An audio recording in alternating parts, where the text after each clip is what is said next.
রূপক, during একটা long time ট্রেনিংটা নিয়েছো, ট্রেনিং নেওয়ার পরেই এক্সাম দিয়ে পাশ করে তবে তুমি সার্টিফাইড টিচার হয়েছো। তো এই ট্রেনিং চলাকালীন প্রাণাযোগপীঠের সঙ্গে জার্নিটা তোমার ঠিক কেমন লেগেছে, সেই অনুভবটা যদি একটু শেয়ার করো।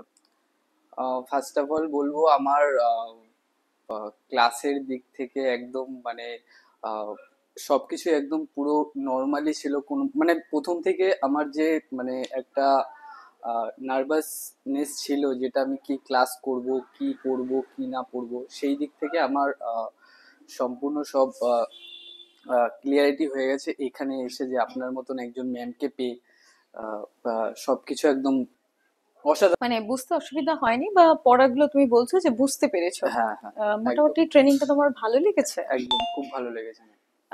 আমাদের যে প্র্যাকটিক্যাল বা থিওরি পার্টের সব আলাদা আলাদা ট্রেনিং হয়, তাই না? তো প্র্যাকটিক্যাল থিওরি ট্রেনিংটা কেমন লেগেছে, ওটা সম্পর্কে যদি কিছু একটু বলো।